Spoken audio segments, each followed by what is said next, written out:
4 दिन तुम थाने में रही, उस दौरान क्या कुछ हुआ था? मुझे इस बारे में बात नहीं करनी है। हम्म, वो 4 दिन मेरे ज़िंदगी के सबसे ख़राब दिन थे।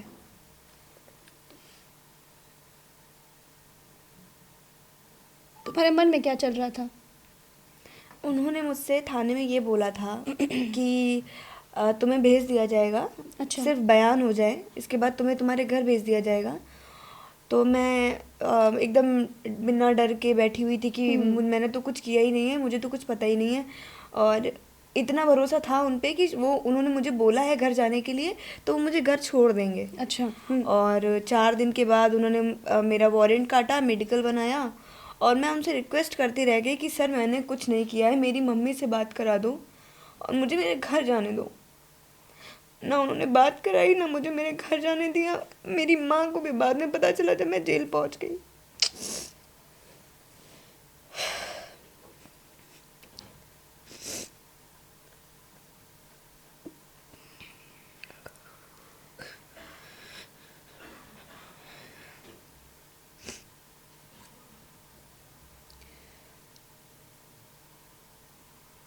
खुशी, जब तुम्हें जेल भेजा गया, पहले दिन तुम जेल में रही, 2.5 साल तुमने जेल में काटे।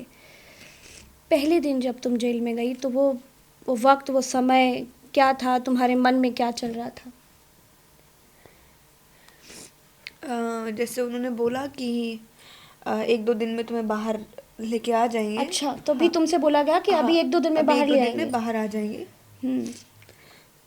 तो मैं इस होप में थी कि शायद मैं बाहर आ जाऊंगी। अब वहाँ तो बात भी नहीं कराते हैं। और जब मम्मी को पता चला मेरी, तो वो भागती दौड़ती, जिस भी परिस्थिति में थी वो उस परिस्थिति में आई कि मुझे जेल में भेज दो, मेरी बेटी को छोड़ दो।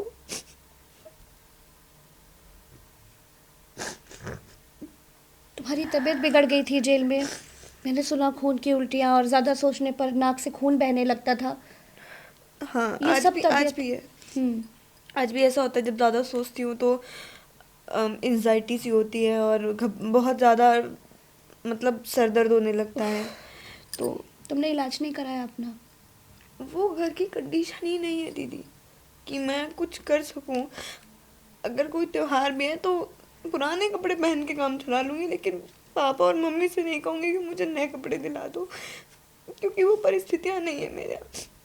अभी तुम कोई काम कर रही हो, नौकरी कर रही हो, या क्या पढ़ाई कर रही हो? अब कोशिश करी, ढूंढी है मैंने, लेकिन बिक्रू कांड की वजह से कहीं मिलती ही नहीं है। क्या बोलते हैं सब? मतलब डर लगता है उनको कि कहीं वो भी फंस ना जाए और कुछ हो ना जाए। तो घर खर्च कैसे चल रहा है खुशी? अब पापा कमाते हैं, जो थोड़ा बहुत मिलता है उससे राशन चलता क्या है। करते हैं पापा? अब पापा पेंटिंग का काम करते हैं, अच्छा। गाड़ियों में लिखते हैं, तो उससे जो खर्चा चल पाता है वही चलता है। पढ़ाई कर रही हो तुम? हाँ, पढ़ाई कर रही हूँ। 12th? जी। कैसे कर रही हो? मेरे एडवोकेट हैं मिस्टर शिवाकांत दीक्षित। अच्छा। उन्होंने मेरा इंटर का फॉर्म भरवाया और उनकी वजह से मैं इंटर कर पा रही हूँ।